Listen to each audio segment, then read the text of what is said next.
States shunned raised $8 billion from global leaders and other institutions on May 4th when it was launched.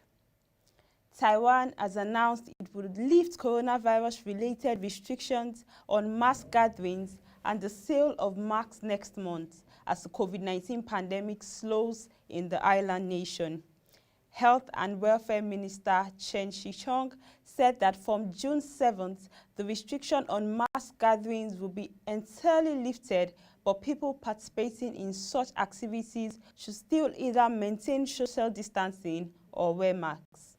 Starting on June 1st, Taiwan will also end a ban imposed in late January on exporting and domestically selling surgical masks.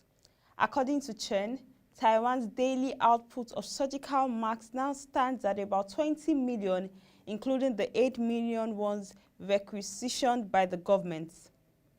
Hong Kong will lift the remaining coronavirus-related business restrictions on Friday, paving the way for nightclubs, karaoke parlors, bathhouses, and other establishments to reopen, Chief Executive Carrie Lam has said.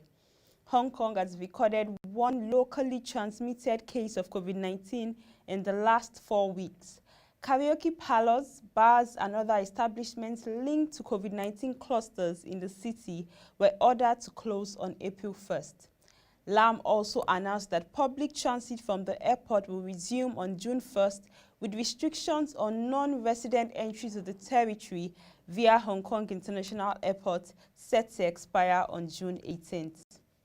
Spain has urged its European Union partners to set up common rules to open borders and re-establish the freedom of travel Schengen area as different national coronavirus lockdowns are phased out. We have to work with our European partners to define the common rules that would allow us to retake freedom of movement on European territory, Foreign Minister Arantxa González said. Even though EU countries have set different dates for reopening borders, there must be common rules throughout the Schengen area to open internal borders and for external borders, she said.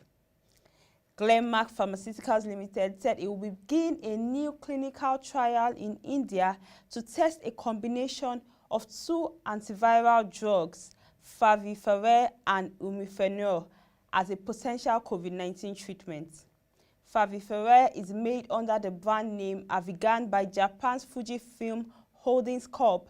And was approved for use as an anti-flu drug there in 2014, while umifenol is licensed as a treatment of some types of flu infections in Russia and China.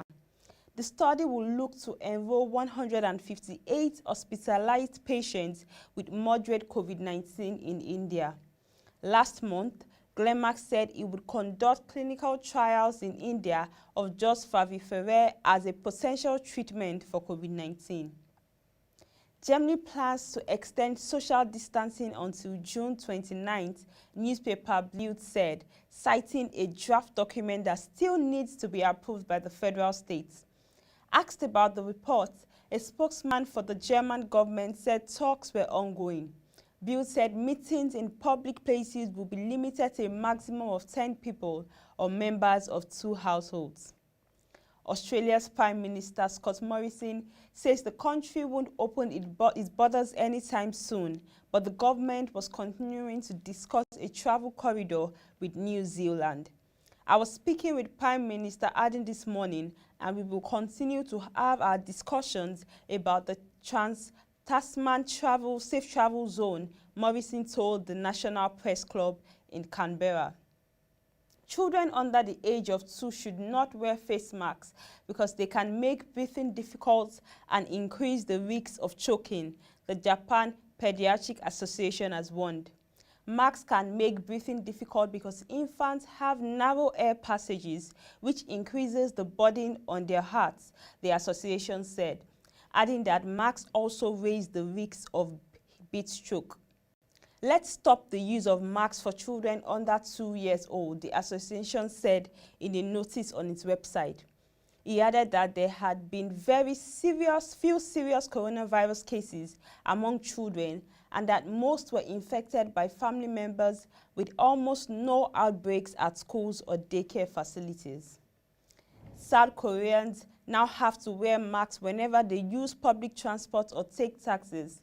Health Ministry official Yoon Se-ho has said masks will also be required on all domestic and international flights from tomorrow.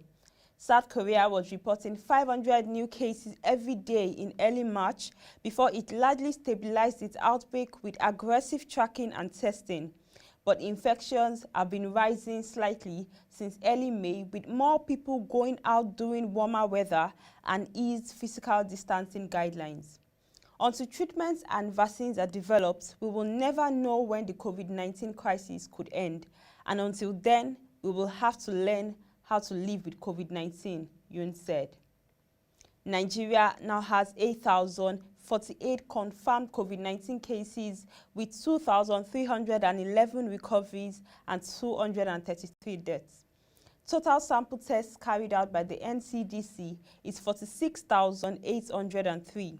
Lagos leads with 3,595 cases, Kano 919 and FCT Abuja 519 cases.